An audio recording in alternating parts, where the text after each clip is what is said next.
Hello and welcome to the not all-encompassing guide of club history. So today we're going to talk about Sunderland AFC, specifically the team of all the talents. Not a name that necessarily rolls off the tongue, but they were a very good squad. Sunderland Association Football Club, or Sunderland AFC, or Sunderland and District Teachers Association Football Club, which is a mouthful, but love the name. Either way, they were formed in 1879, Sunderland AFC, and they didn't play their first football league match until 1890. But this video specifically is about the team from about 1889 till 1895 that was dubbed the team of all the talents. And they were dubbed by Football League founder William McGregor.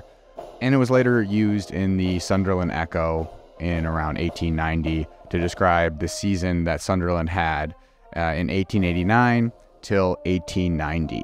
But then after 1890, the team was doing really well, so it kind of stuck around for the next 5 or so years till 1895. Now, you may be asking, or you may not, Sam, if they're the team of all the talents, is this like a Space Jam scenario where they're getting Michael's secret stuff at halftime and drinking it all and just demolishing teams in the second half? Stretching out their arms, getting that dunk like Michael Jordan? Well, kind of, yeah. Because in their final season of non-league play, Sunderland played 31 matches at home. They won 27 of those matches, and this was against league sides. Right? Scored 116 goals. So with a nickname like the team of all the talents, you kind of guess like, oh, they must be pretty good. They were very good. In their second year in the Football League, they won the title. In their third season in the Football League, they won again. So I'd say that's a pretty good start. In the first 3 years you're in the Football League, you win it twice. And not only that, in their third season, when they won it again after their second season, they had a plus 64 goal differential and they scored 100 goals. 100 goals. All right. To put that in perspective, since the Premier League started in 1992, right? Since they called it the Premier League in 1992, that's over 30 years ago. Only 3 clubs have scored 100 goals or more in a season. And in the Premier League now, they play 8 more games than Sunderland played. So Sunderland played 30 games, scored 100 goals, and only 3 clubs since the Premier League existed in 1992 have scored over 100 goals. And they play 8 more games. So just so we have a tracker on here, Season 1, Sunderland, they didn't win the title. Season 2 in the Football League, they did. Season 3, they did. The fourth season, man, they got second.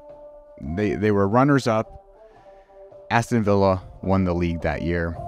But in the very next year, they won the Football League again. So if you're doing some quick maths there, some very quick maths, that's 3 title wins in the first 5 years of their existence as a Football League club. So yeah, that's pretty good. So a little tidbit about the team of all the talents. One of the people that funded the team of all the talents was Samuel Tyzack, and he really enjoyed, could you say he enjoyed getting Scottish players? He really enjoyed it. He was an aficionado of Scottish players. And it became apparent, I mean, in 1895, the entire team of Sunderland was comprised of Scottish players. However, when Samuel Tyzack was scouting players, he would go over to Scotland dressed as a priest because the Scottish fans and the Scottish people were so pissed off that he was basically coming over and poaching their players. Well, not really. I mean, scouting. But he was taking the players away from the teams in Scotland and bringing them over to Sunderland to play.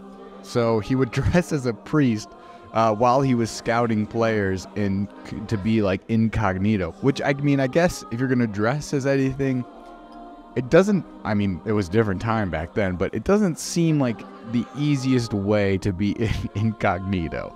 I feel like if you see a priest walking down the street, it's got to be the truth even in 1890, that you'd be like, oh, that's a priest, you know? That's a priest over there. You'd like look and like notice that that's a priest. Put on a fake beard or a hat or something. There's no way that those people would know who you are at all times. You just slightly alter your appearance. Even if there's photos of you, you could probably just slightly alter your appearance, wear a top hat. And top hat's distracting. You're just at a football match, dressed as a priest. I mean, maybe. I don't know. Priests like football too, so who knows? Either way, he definitely did find the best Scottish players because their top goal scorer, Sunderland's top goal scorer at the time, Johnny Campbell, the man, was Scottish, of course. Who could have guessed? And he netted 133 goals and 186 appearances during his time in Sunderland, which 133 goals and 186 appearances, not too shabby, Johnny. Ned Doig, I think it's Doig. Ned Doig. If I say it enough in different inflections, it's right. That's how it works.